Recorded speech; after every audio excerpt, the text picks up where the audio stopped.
안녕하세요. 잡슈광입니다. 얼마 전 성황리에 마무리된 2022 카타르 월드컵은 그 어느 때보다도 월드컵과 관련된 다양한 징크스들이 줄줄이 깨지면서 기적과 이변의 속출의 장이 됐는데요. 특히나 전차 군단으로 불리는 독일 축구대표팀이 2018년 러시아 월드컵에 이어 두 대회 연속 조별리그를 광탈한 대반전 결과는 전세계 축구 팬들에게 큰 충격을 줬습니다.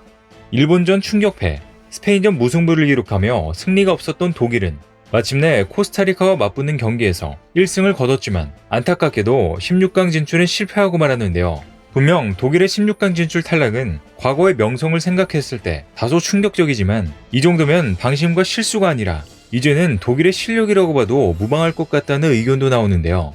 그런데 이제 독일은 축구 말고도 과거부터 써내려왔던 전차 명성도 사라졌다고 합니다. 실제로 세계 방산업계에서 한국이 독일을 제치고 그 자리를 차지했다는 평가를 받고 있는데요. 최근 독일은 한 대당 200억 원 이상 하는 독일 푸마 장갑차에서 큰 결함이 무더기로 발견되며 독일 국방장관이 구매 중단 결정까지 내려버린 초유의 사태가 발생하는 대망신을 당하기까지 했습니다. 이에 해당 소식이 전해지자 유럽에선 한국의 방산 무기들이 더욱더 주목을 받고 있다고 하는데 독일 전차 군단의 판도를 뒤흔든 한국 방산의 인기에 대해 자세히 알아보겠습니다. 한 대당 무려 233억 원인 세계에서 가장 비싼 장갑차로 알려진 독일 푸마 장갑차에서 최근 무더기로 결함이 발견돼 전차의 나라라고 불리던 독일의 자존심이 크게 구겨졌습니다. 이로 인해 다음 달 있을 나토 합동훈련에도 구형 마르더 탱크가 대신 나가게 되면서 독일 방산업체들의 높았던 위상에 금이 가면서 몰락의 징후가 포착됐는데요.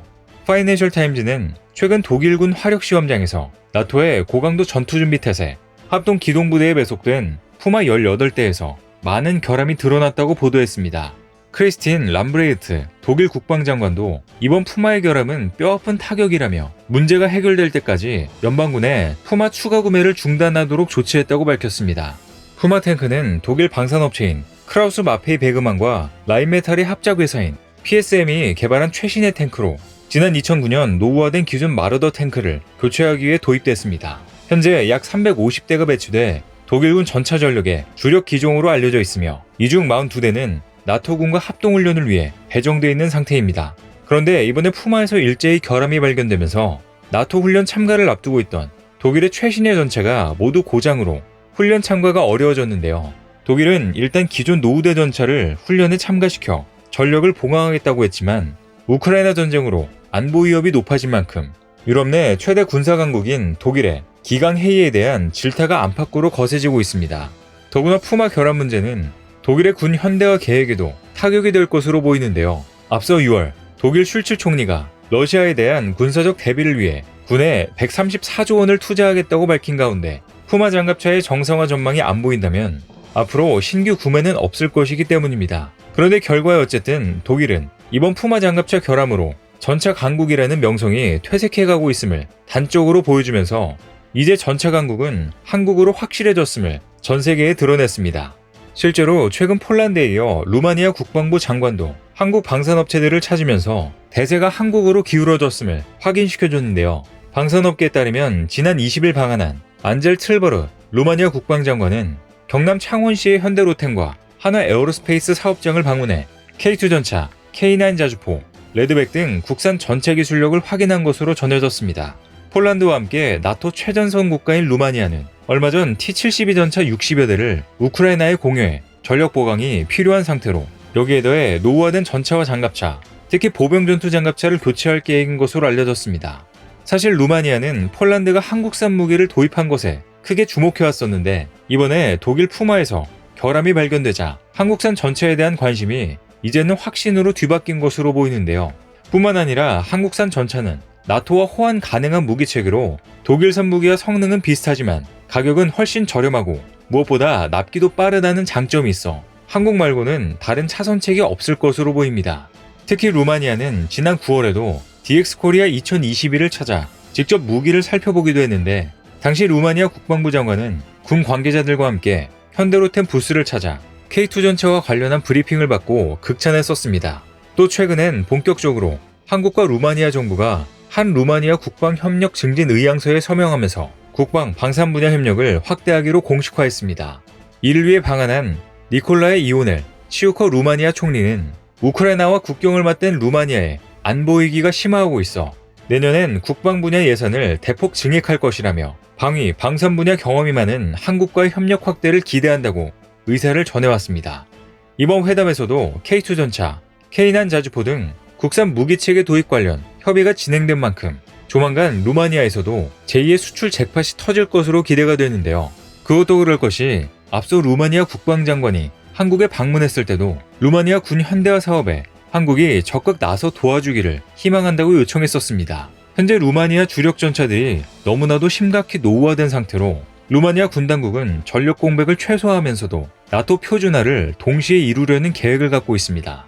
현재 루마니아는 동유럽에선 폴란드에 버금가는 규모의 지상군을 갖췄는데 400여 대의 전차와 1,500여 대의 장갑차, 800여門의 야포를 보유하고 있지만 질적인 수준은 형편없다는 평가를 받아왔습니다. 심지어 루마니아에는 제대로 된 자주포가 한 문도 없으며 그나마 최신식 화포가 M85로 1980년대 초반 소련 152mm EA-26 견익 곡사포를 자체 생산한 모델입니다. 때문에 당초 루마니아는 급한 불을 끄고자 중고전차와 장갑차를 도입하려고 했고 소련 시절 기갑 장비를 우크라이나에 무상 공유하면 중고전차와 장갑차를 공급하겠다는 독일의 제안을 덥석 받아들였습니다.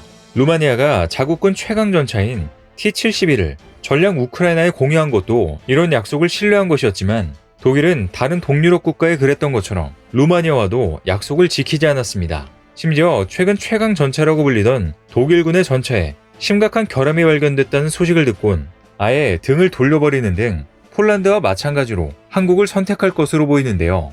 현재 루마니아군의 노후 기갑 장비를 대체하는 소요는 전차 400여 대, 보병 전투 장갑차 140여 대, 차륜형 장갑차 1000여 대와 노후 화포를 대체할 155mm 자주포 수십 문 규모입니다. 폴란드와 비교하면 적은 규모이지만 루마니아가 군사력 현대화와 나토 표준화에 적극 나서겠다고 밝힌 이상 장기적으론 규모가 훨씬 커질 수도 있습니다. 무엇보다 폴란드에 이어 루마니아까지 한국산 기갑 포병 장비로 무장하면 다른 동유럽 국가도 큰 관심을 보일 공산이 커서 그 파급 효과는 어마어마할 것으로 보이는데요. 여기에 더해 이제 한국 방산무기들은 미국에서까지 인정받아 곧 신기술 검증을 앞두고 있습니다.